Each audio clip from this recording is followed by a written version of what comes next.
ሙስሊሙ ወንድሜ ሆይ ሰላትህን አስተካክል። እነዚህን ነገራት ከሰላት በፊት እንዳትፈጽማቸው፣ ቀጣዮቹን ነገራት ደግሞ በሰላት ውስጥ እያለህ እንዳትፈጽማቸው፣ ሌሎቹን የመጨረሻዎቹን ደግሞ ከሰላት በኋላ እንዳትፈጽማቸው በማለት ለአንድ ሙስሊም ሰጋጅ ሰላት ውስጥ ከመግባቱ በፊት እንዲሁም ሰላት ውስጥ እያለ ከሰላት በኋላ ሊያደርጋቸው የማይገቡ ወይ ሐራም የሆኑ ወይንም የተጠሉ አግባብ ያልሆኑ ተግባራቶችን አንድ በአንድ ይዘረዝራሉ። ጠቃሚ ነው ብዬ ስላመንኩበት ወደ እናንተ አምጥቼዋለሁ። ለዛሬ ጌታ አላህ ፍቃዱ ከሆነ የምንመለከተው የመጀመሪያውን ነጥብ ላ ተፍዐል ሃዛ ቀብለ ሶላህ፣ ሶላት ውስጥ ከመግባትህ ወይም ከመስገድህ በፊት እነዚህን ነገራት አትተግብራቸው የሚለውን የሸይኹን ወደ 12 የሚደርሱ ነጥቦች ነው ኢንሻአላህ።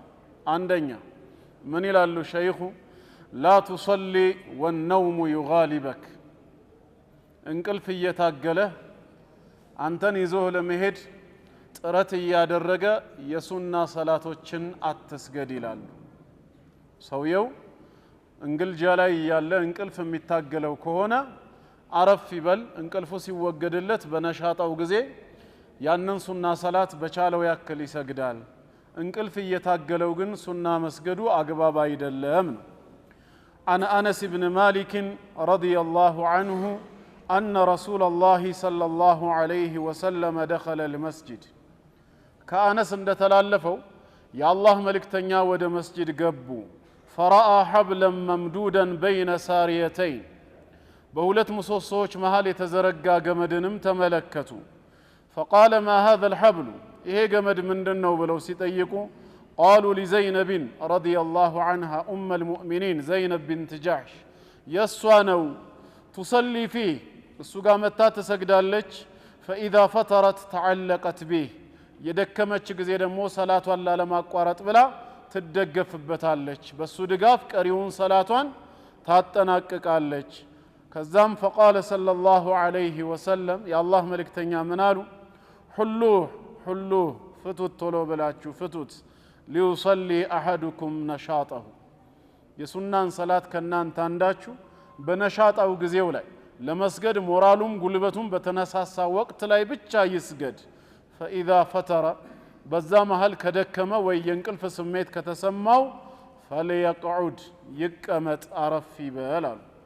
ፈልየቅዑድ ሲባል ሁለት ትርጉምን ነው እዚህ ጋር የሚያሳየው። አንደኛ ያንን ሰላት ያቋርጠው፣ ከዛ አረፍ ይበል፣ እንቅልፉ ሲወገድለት ተነስቶ እንደ አዲስ ይሰግደዋል ነው።